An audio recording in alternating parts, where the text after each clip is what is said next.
Why is Elon Musk backing Tommy Robinson? Whether you choose violence or not, violence is coming to you. You either fight back or you die. The world's richest man appears to be in the throes of an unsettling bromance with Britain's most famous far-right influencer. Social media exchanges, podcast appearances and cryptocurrency sponsorships underpin their murky transatlantic alliance. In our last episode, we investigated why pro-Israel American conservatives are backing Robinson. This time, we take a deep dive into Robinson's past to understand why Musk is turbocharging his anti-immigrant, anti-Islam movement as a way to influence politics here in the United Kingdom. I'm Sangeeta Maiska. This is The Long Story Short.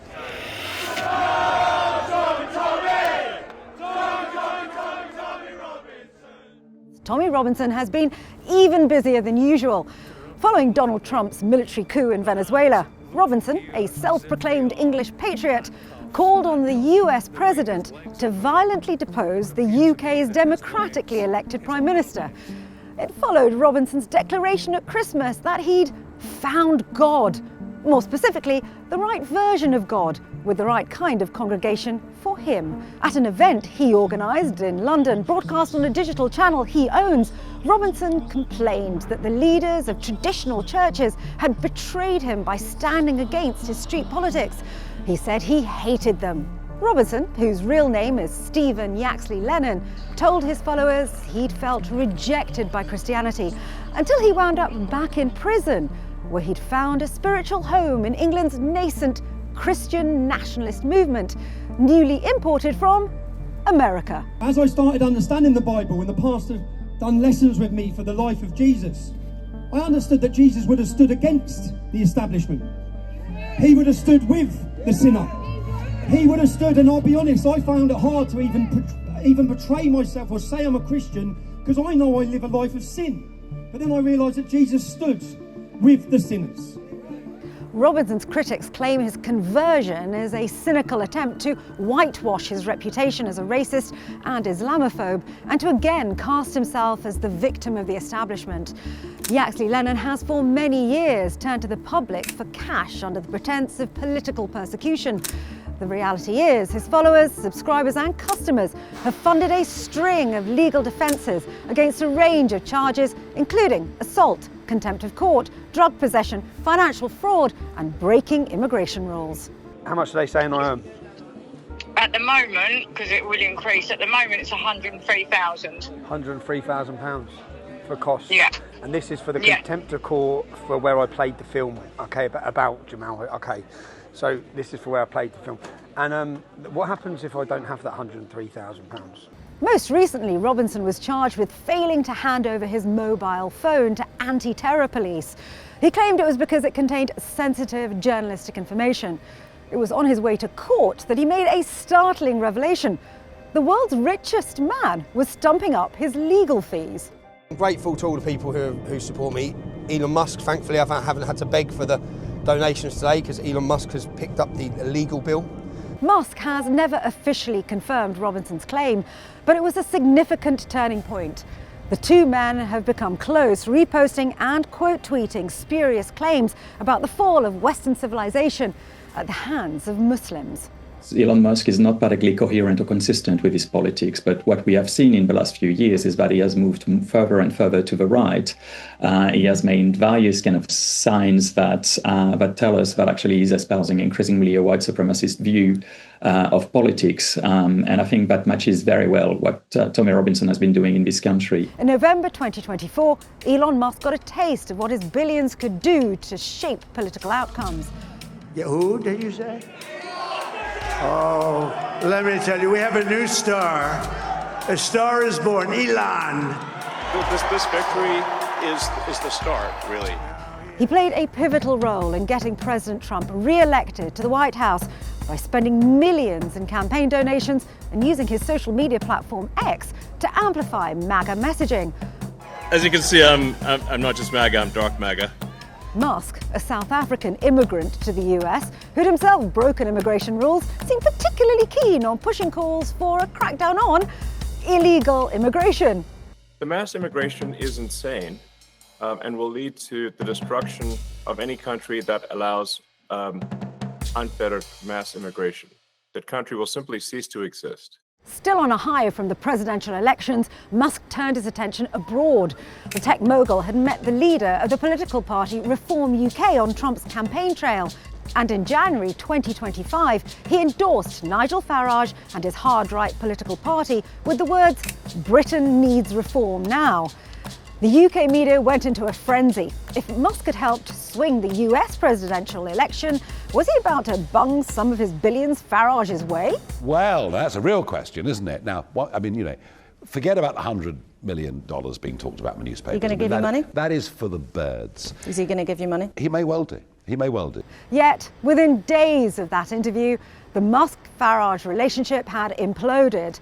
The reason? Tommy Robinson. Racist! Islamophobe! Far right! They don't work anymore!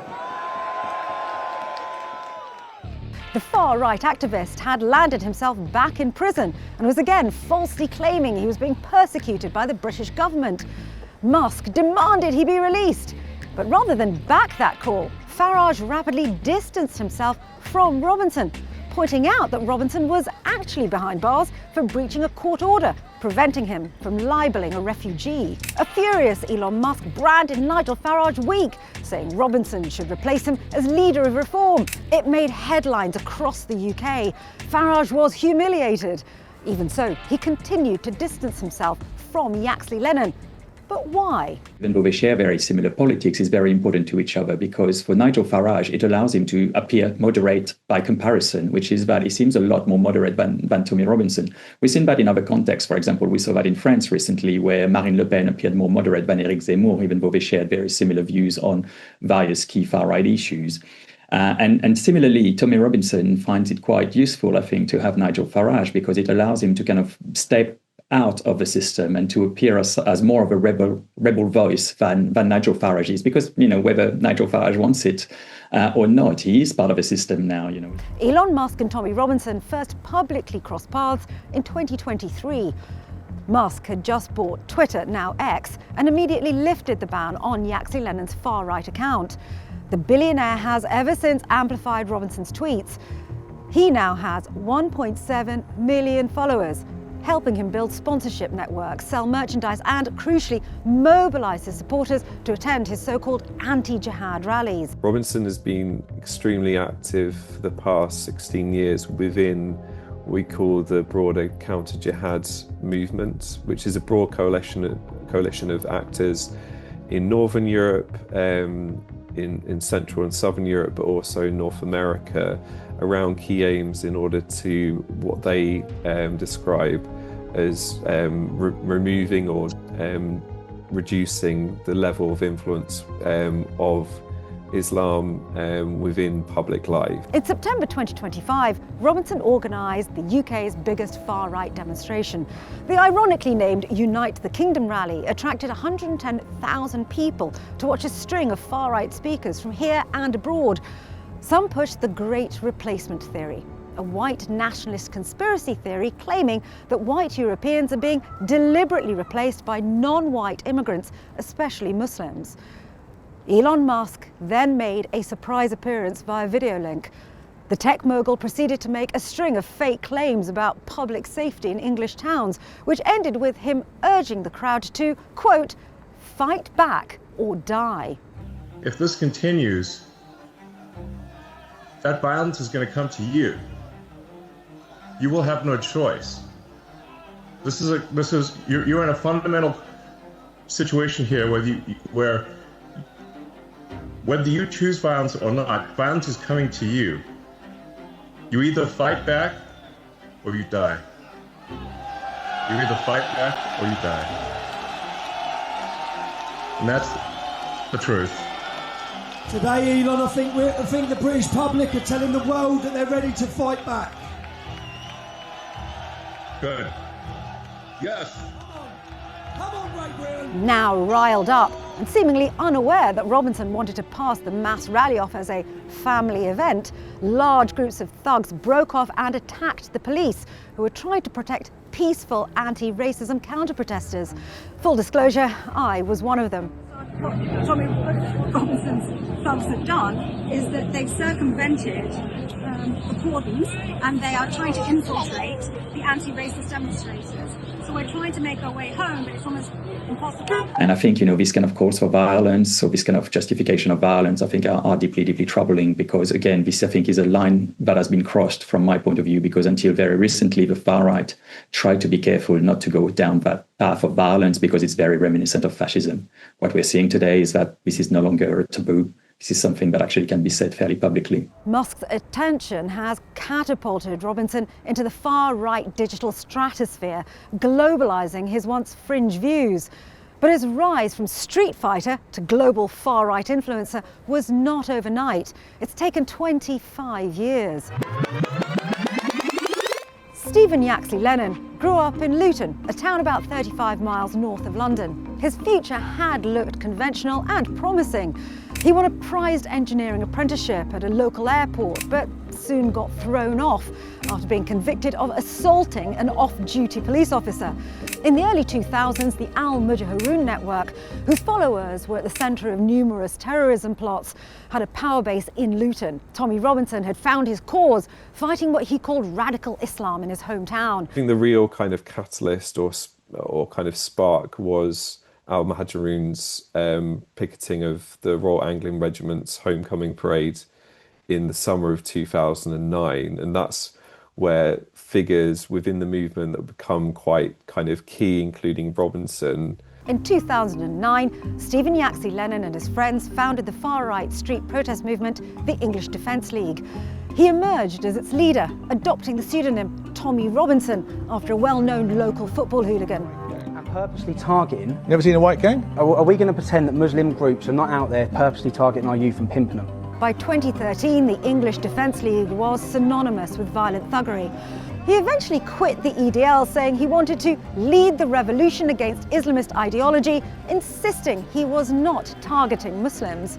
By 2014, Robinson had zeroed in on the horrific grooming gang scandal, in which men systematically raped and trafficked tens of thousands of girls for 2 decades.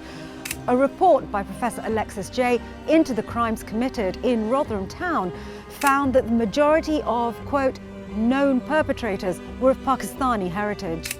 The majority of victims were white girls. By 2016, Robinson's rhetoric had dovetailed with the rise of anti-migrant parties across Europe and an explosion in digital content creation. For more on that, you can watch our previous episode of The Long Story Short. By the 2020s, Yaxley Lennon had obtained an Irish passport through his grandmother, who was herself an immigrant to England. It meant that Robinson, an avowed English nationalist, was now living in Spain. Throughout this period, Robinson lurched from whipping up a frenzy about asylum seekers arriving in the UK on small boats, to misrepresenting their living conditions, to exaggerating potential threats to public safety. In the summer of 2024, simmering tensions led to wide-scale riots outside hotels housing asylum seekers. Anti-immigrant rhetoric reached its lawless peak. Musk was by now so enamoured by Robinson's version of life in the UK that he made this bizarre and entirely false claim on Joe Rogan's mega podcast. The reason they've been able to enjoy the Shire is because hard men have protected them from the dangers of the world. But since they have almost no exposure to the dangers of the world, they don't realize that they're there. Until one day, 1,000 people show up in your village of 500 out of nowhere and start raping the kids. This has now happened God knows how many times in Britain.